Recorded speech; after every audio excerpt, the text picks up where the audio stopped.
अस्सलाम वालेकुम, मैं हूं अब्दुल वली और आप देख रहे हैं मेरा यूट्यूब और फेसबुक चैनल। आज के व्लॉग में भी बहुत सारी इंपॉर्टेंट खबरें हैं जो आपके सामने रखेंगे। सबसे पहले आपको बताएंगे इमरान खान और बुशरा बीबी को कौन से जेल में मुंतकिल किया जा रहा है। पाकिस्तान पीपल्स पार्टी और पाकिस्तान मुस्लिम लीग नवाज में इस वक्त जो जंग छिड़ी है, इससे पाकिस्तान तहरीक इंसाफ किस तरह से फायदा उठा सकती है। और इसके अलावा आपको बताएंगे इमरान खान ने कौन सी 3 अहम शख्सियात के नाम पैगाम भेजा है। लेकिन इस पर जाने से पहले जरूर आपसे रिक्वेस्ट होगी, अगर अब तक आपने चैनल सब्सक्राइब नहीं किया है तो जरूर सब्सक्राइब करके अपने दोस्तों के साथ शेयर करें। इमरान खान इस वक्त तकरीबन 2 से 2.5 साल हो गए हैं कि वो अडियाला के अंदर है, लेकिन इस वक्त इमरान खान और बुशरा बीबी को रावलपिंडी में एक नई जेल है, वहां पर मुंतकली की खबरें हैं। और ये बताया जा रहा है कि तोशाखाना 2 केस में जब इमरान खान को सजा होगी, बुशरा बीबी को सजा होगी, उसके बाद ही दोनों को मुंतकिल कर दिया जाएगा। इस हवाले से जो डेवलपमेंट है, चूंकि 24 न्यूज चला रहा है और हम ये जानते हैं कि 24 न्यूज के जो ऑनर है मोहसिन नकवी साहब हैं, और इस वक्त जो भी फैसले हैं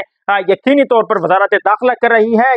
तकरीबन 40 स्टाफ भी वहां पर तैनात कर दिया गया है 31 जुलाई से। और इस हवाले से जो मजीद डेवलपमेंट है कि अटक, चकवाल और जेलम से तमाम तर जो अमला है वो जेल के अंदर तैनात भी कर दिया गया है। डीएसपी साहब को भी वहां पर एक अहम जिम्मेदारी है वो दी गई है। और ये बताया जा रहा है ये कोई आम जेल नहीं है जहां पर तमाम तर लोग इस तरीके से जा सके, जिस तरह अडियाला के अंदर जाते हैं, मुलाकातें करते हैं। वहां पर एक तरीके से आप यूं कह सकते हैं कि एक हद तक फ्री हैंड जरूर मौजूद है, लेकिन ये जो जेल है यहाँ पर किसी भी तरह से फ्री हैंड नहीं है। रावलपिंडी में बताया जा रहा है कि ये जेल है और तमाम तर वो कैदी भी यहाँ पर होंगे जिनका ट्रायल फौजी अदालतों में चल रहा है, यानी कोई आम कैदी नहीं है।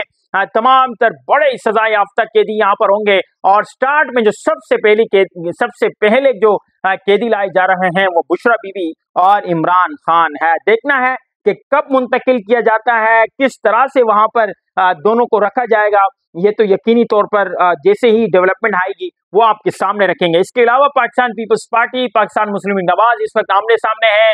मरियम नवाज साहिबा ने बिलावल भुट्टो का नाम लिए बगैर तनकीद की और यहाँ तक धमकी दी कि पंजाब की तरफ जो भी उंगली उठेगी उसे तोड़ दिया जाएगा। उसके बाद पाकिस्तान पीपल्स पार्टी के रहनुमाओं की जानिब से जो तनकीद का सिलसिला है वो जारी है। और आज जब कौमी असेंबली का इजलास स्टार्ट हुआ तो हमने पहली बार देखा है जब से ये हुकूमत बनी है पाकिस्तान तहरीक इंसाफ के बाद पाकिस्तान पीपल्स पार्टी ने भी इजलास से आज जो है वो बाइकआउट किया और हुकूमत के सामने एक ही मुतालबा रखा है कि जब तक मामलात सेटल नहीं होते, जब तक हमारे बड़े नहीं बैठ जाते, हम किसी भी तरह से कौमी असेंबली की किसी कार्रवाई का हिस्सा नहीं बनेंगे। जैसे ही कमर जमान कायरा जो कि पाकिस्तान पीपल्स पार्टी की मरकजी क़यादत कहलाती है, बिलावल साहब के करीब है, जरदारी साहब के बहुत करीब है, वफाकी वजीर रहे हैं, उस पर आजम नजीर तारड़ जो कि वफाकी वजीर कानून है, उनकी जानिब से पाकिस्तान पीपल्स पार्टी से मुआफी मांगी गई, उनकी जानिब से मुआसरत की गई और यह बताया गया कि जो अल्फाज मरियम नवाज साहिबा की जानिब से आपके हवाले से इस्तेमाल किए गए हैं उस पर हम आपसे मुआसरत करते हैं। लेकिन पाकिस्तान पीपल्स पार्टी की जो दीगर इस वक्त क़यादत है वो भी इस वक्त शदीद हमें गुस्से में नजर आ रही है। साथ ही जो शर्जील मेमन साहब है, सीनियर वजीर है, सिंध से इनका ताल्लुक है। यकीनी तौर पे पाकिस्तान पीपल्स पार्टी का जिस तरह से वफाक में मुवक्कफ दीगर रहनुमा रखते हैं, इसी तरीके से सिंध से पाकिस्तान पीपल्स पार्टी की वो बतौर तर्जुमान नुमाइंदगी करते हैं। वजारत इत्तलात उनके पास है, सीनियर वजीर है, उनकी जानिब से भी यही स्टेटमेंट सामने आया है कि जो स्टेटमेंट दिया गया है मरियम नवाज साहिबा की जानिब से उस पर मुझे शदीद मायूसी हुई है। मरियम नवाज साहिबा ने जो तकरीर की है वो नफरत अंगेज थी और मुझे मरियम नवाज साहिबा से इस तरह की कोई उम्मीद नहीं थी। यानी पाकिस्तान पीपल्स पार्टी में जो जंग है इससे कबल हमने देखा कि ये तर्जुमानों तक महदूद थी। सिंध से तर्जुमान को स्टेटमेंट देते थे, फिर पंजाब से किसी न किसी तर्जुमान का स्टेटमेंट आता था। लेकिन अब जब मरियम साहिबा का स्टेटमेंट सामने आया उसके बाद पाकिस्तान पीपल्स पार्टी की क़यादत जब सामने आई और कौमी असेंबली के इजलास तक से बाइकआउट किया गया, तो इससे आप अंदाजा लगा सकते हैं कि पाकिस्तान पीपल्स पार्टी और पाकिस्तान मुस्लिम लीग नवाज में कितनी हद तक दूरियां हैं। इसी पर तहरीक इंसाफ ने फिर कमर जमान कायरा साहब की जब तकरीर चल रही थी, नवीद कमर साहब की सॉरी, तो उनको कहा कि आप अपोजिशन की तरफ आ जाएं। तो इस पर नवीद कमर साहब ने कहा कि बहुत ही जल्द वो दिन दूर नहीं कि हम आपके साथ इस ऑपोजिशन बेंचेस पर नजर आएंगे। इसके अलावा पंजाब असेंबली के हवाले से डेवलपमेंट है। अहमद बुच्चा जब नायल हुए उसके बाद पाकिस्तान तहरीक इंसाफ सोच रही थी कि किसको ऑपोजिशन की जो चेयर है उस पर बिठाना है। बिल आखिर वहां पर पाकिस्तान तहरीक इंसाफ ने फैसला किया है और पंजाब असेंबली में मोइन रियाज कुरैशी साहब है उन्हें बतौर अपोजिशन लीडर जो है वो नामजद किया है। और साथ ही ये शर्त भी रखी है पाकिस्तान तहरीक इंसाफ की जो मरकजी सेक्रेटरी जनरल है सलमान अकरम राजा साहब, वो ये फरमा रहे हैं कि बुच्चा साहब का जो मुकदमा है वो अदालत के अंदर इसी तरह से चलता रहेगा और जैसे ही वहां कोई फैसला आता है, अगर बुच्चा साहब की बहाली होती है, उनकी नाअहली खत्म होती है, तो दोबारा से अहमद बुच्चर साहब को अपोजिशन लीडर पंजाब जो है वो बना दिया जाएगा। इसके अलावा इमरान खान से जब मुलाकात हुई सलमान अकरम राजा साहब की, तो 3 अहम शख्सियात हैं जिनके हवाले से इमरान खान ने जेल से पैगाम भेजा है। अलामा राजा नासिर अब्बास साहब, महमूद खान अचकजई साहब और पीर पगाड़ा साहब है। इस हवाले से सलमान अकरम राजा से इमरान खान की खुसूसी गुफ्तगू हुई है और सलमान अकरम राजा के जो करीबी ज़राए हैं वो हमें बता रहे हैं कि बहुत ही करीबी यानी मुस्तकबिल करीब में आप देख सकेंगे कि ये जो तीनों अहम शख्सियात हैं, हो सकता है कि इनकी भी इमरान खान से मुलाकात करवाई जाए और अगर इनकेस जेल इंतजामिया हमें इजाज़त नहीं देती तो हमारे पास सुप्रीम कोर्ट का ऑप्शन मौजूद है, वहां जाएंगे और वहां से इन तीनों की जो परमिशन है उसकी हम दरख्वास्त देंगे। देखते हैं कि सुप्रीम कोर्ट क्या फैसला करता है। इमरान खान साहब फरमा रहे हैं कि ये तीनों लोग 9 मई में किसी तरीके से मुलविस नहीं है।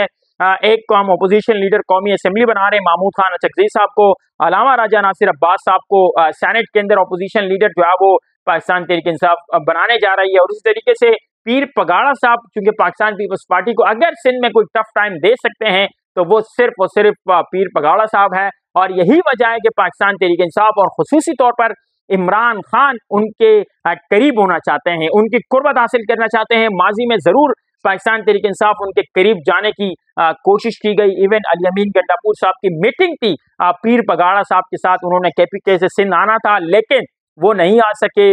बताया गया कि वो बीमार है, यहाँ खानों तक का उनके लिए एहतमाम किया गया था। बहुत ही शाहाना तरीके से जो है वो उनके साथ बैठक होनी थी, लेकिन चूंकि हमारे जराए ये बता रहे हैं कि जैसे ही गंडापुर साहब की बीमारी का बताया गया तो उसके बाद जो मीटिंग है वो मनसूख हुई। और अब इमरान खान का हुक्म है कि सलमान अकरम राजा बजाते खुद जाए और जो पीर पगाड़ा साहब है महमूद खान अचकजई साहब के साथ तो वो इनकेस मुख्तलिफ मौक़ों पर इन टच रहते हैं।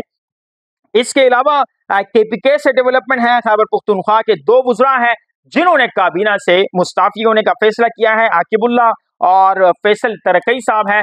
आकिबुल्ला जो है वो असद कैसर के भाई है और जो फैसल तरकई साहब है ये शाहराम तरकई के भाई है। दोनों असद कैसर साहब भी अली अमीन गंडापुर से कहीं ना कहीं दूरी रखते हैं और शाहराम तरकई तो हम जानते हैं कि स्टार्ट से ही जब से ये हुकूमत बनी है इससे कबल भी इनका जो ग्रुप है वो अलग अलग है और दोनों ने जो अपने इस्तीफे हैं वो वजीर आला अली अमीन गंडापुर के पास जमा करवा दिए हैं। और मोस्ट इंटरेस्टिंग चीज ये है कि दोनों जो वजीर हैं उनका ताल्लुक जो है वो जिला सवाबी से है और फराज मुगल जो कि तर्जुमान है अली अमीन गंडापुर साहब के, वो ये फरमा रहे हैं कि दोनों ने खुद मुस्ताफी होने का फैसला किया है और जो गंडापुर साहब है उनकी जानिब से कोई इस्तीफा तलब नहीं किया गया था। देखते हैं कि क्या वजह है, क्यों इनकी जानिब से मुस्ताफी होने का फैसला किया गया है। मुस्तकबिल करीब में यकीनी तौर पर दोनों का जो स्टेटमेंट है वो सामने आएगा, वो भी आपके सामने रखेंगे। और लास्टली आपको बताएंगे कि मुल्क के अंदर और खुसूसी तौर पर 2026 के अंदर जो महंगाई का तूफान है वो आने वाला है और इसी हवाले से एशियाई तरक्की बैंक ने एशियाई तरक्याती आउटलुक रिपोर्ट है वो जारी की है और रिपोर्ट में ये बताया है कि 2026 में महंगाई 6% तक बढ़ने के इम्कानात है। गैस टैरिफ में इजाफे से भी महंगाई में इजाफा होगा और मरकजी बैंक महंगाई कंट्रोल करने के लिए मोहतात जो मॉनेटरी पॉलिसी है वो अपनाएगी। रिपोर्ट के मुताबिक ये भी बताया गया है कि बार बार जो इस वक्त पाकिस्तान में सैलाब आ रहे हैं यही वजह है कि इसकी वजह से महंगाई बढ़ती है, खुसूसी तौर पर खुराक की जो अशिया है उसकी कीमतों में इजाफा होता है, आम आदमी मुतासिर होता है जिसकी वजह से एब्सोल्युटली इनडायरेक्टली महंगाई की जो शरह है उसमें इजाफा होता है। और साथ ही एक उम्मीद भी जगाई गई है कि 2026 में पाकिस्तान और अमरीकी तिजारती मुआहिदों से कारोबारी इत्तेमाद बहाल होने का इम्कान है। देखते हैं